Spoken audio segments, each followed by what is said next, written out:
Hi viewers, welcome to JV global entertainment.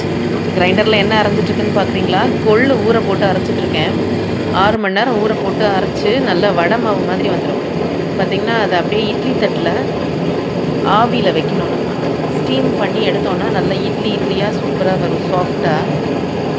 இது எதுக்கு பண்ணுறேன் அப்படின்னா, இன்றைக்கி நைட் எங்கள் வீட்டில் டின்னர் புட்டு தான், கொள்ளு புட்டு. இது பியோர்லி கொள்ளு மட்டும் வச்சு பண்ணுறதுனால இது டயட்லாம் இருக்கிறவங்களுக்கு ரொம்பவே சூப்பராக இருக்கும். நைட்டு ஒரு நல்ல ஹெவியான டின்னராகவும் உங்களுக்கு இருக்கும். அப்புறம் இந்த கொள்ளில் பார்த்திங்கன்னா, உங்களுக்கு எல்லாருக்குமே தெரியும், கொள்ளு சாப்பிட்டா நல்லா உடம்பு குறையும், கொழுப்பெல்லாம் நல்லா கரைச்சி விட்டுரும். ஸோ எப்போயுமே நம்ம ஃபிட்னஸுக்கான ஒரு முயற்சியை நம்ம எடுத்துகிட்டே இருக்கணும்.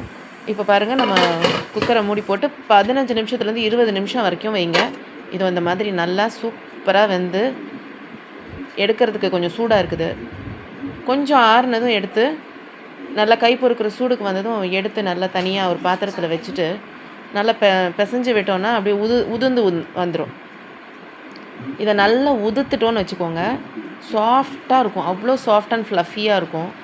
நான் தாளிப்புக்கு காரம், இனிப்பு 2 போட்டுமே செய்கிறேன். இனிப்புக்கு நம்ம ரெகுலராக செய்கிற மாதிரி நாட்டு சர்க்கரை, வெல்லம் இல்லை சுகர், அது உங்கள் விருப்பத்துக்கு ஏற்ற மாதிரி போட்டுக்கிட்டு நல்லா தேங்காய் பூ துருவல் போட்டு சேர்த்து நல்லா கை விட்டு நல்லா கிளறுங்க. கொஞ்சம் இது டயட்டுக்காக செய்கிறதுனால நான் நெய்யெல்லாம் சேர்க்கல. குழந்தைங்களுக்கு கொடுத்தீங்கன்னா கொஞ்சம் நெய் போட்டுக்கோங்க. ஏலக்காய் தூள் போட்டு நல்லா ரவுண்டாக உருண்டையாக எடுத்து வச்சிட்டிங்கன்னா சூப்பராக சாப்பிடுவாங்க.